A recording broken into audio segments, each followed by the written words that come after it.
অনেকে আমারে বলে যে ছোট গাড়ি ইন্স্যুরেন্স সহ তারপরে ওপেন কিলোমিটার সহ কত।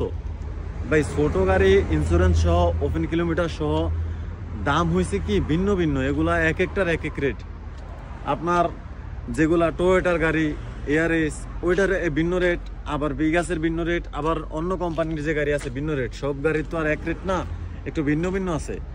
তো প্রথমে যদি আমি আসি এই বিগাস দেওয়া, বিগাস বর্তমানে আপনি 80 টাকায় নিতে পারবেন, 80 টাকায় নিতে পারবেন। এবং ইন্স্যুরেন্সে আসবো 25 টাকার মতো, 25 মতো, আমার স্পষ্ট খেয়াল নাই, 25 কি 20, 100 টাকা। আর ওপেন কিলোমিটার আসলে আমাদের এখানে বর্তমানে 350 কিলোমিটার দেয়, কিন্তু ওপেন চাইলে আমি নিয়ে দিতে পারবো, ব্যবস্থা করে দিতে পারবো, এটা সমস্যা নাই। কিন্তু ওপেন কিলোমিটার আমি ব্যবস্থা করে দিতে পারবো, ওটা আলাদা হিসাব, কিন্তু 350 কিলোমিটার দেয়।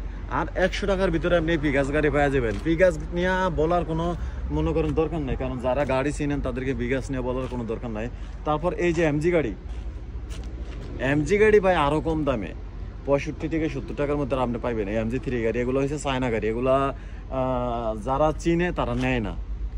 কি জন্য বললাম, চায়না গাড়িতে ভাই তেলও বেশি খায় আর চালে অতটা মজা পাইতেন না আপনি। কিন্তু 70 টাকা দেওয়া এটা নিতে পারবেন, টোটাল 90 টাকা পড়বো যদি ইন্স্যুরেন্স সহ নেন। যদি ফুল ইন্স্যুরেন্স নেন, যে কোনো সমস্যা হইলে আপনার কোনো ঝামেলা নাই, তাইলে এই গাড়ি নিতে পারবেন আপনি 90 টাকার ভিতরে, ঠিক আছে। আবার আরও অন্যান্য গাড়ি আছে, তা আগে আমাদের অফিসে আসেন, যোগাযোগ করেন। দেখা গেছে সব গাড়ির রেট তো আর এক না, আমি আপনারা বইলা দিলাম একরকম, আপনি আসলেন আবার ওই চিন্তা ভাবনা নিয়ে, তাইলে তো আর এক না। যেমন এখানে এয়ারএস গাড়ি আছে আমাদের পাশে যে কোম্পানিতে, তারা দেয় আরও কম দামে, ঠিক আছে। তো গাড়ির ভিতরে পার্থক্য আছে, ছোটো গাড়ি হইলেই যে সব এক রেট হইবে এরকম না, গাড়ির ভিতরে পার্থক্য আছে। আর ইন্স্যুরেন্স সহ ওপেন কিলোমিটার সহ আপনার দাম একটু বেশি পড়বই, কিন্তু গাড়ি চালায় মজা পাইবেন, গাড়িও চালায় মজা পাইবেন। তারপর আপনার ইচ্ছা মতো আপনি যত কিলোমিটার ইচ্ছা চালাইতে পারবেন। আবার কোনো অ্যাক্সিডেন্ট যদি হয়, আল্লাহ না করুক, তাইলেও কোনো সমস্যা নাই, আপনারটা 1 টাকাও দিতে হবে না যদি আপনি ইন্স্যুরেন্সে নেন। তো এই কারণে আসেন, দেখেন, ছোটো গাড়ি অনেকগুলো আছে, যেটা পছন্দ হয় চাইলে নিতে পারবেন। আর অন্য কোনো তথ্য জানা থাকলে কমেন্ট করতে পারেন।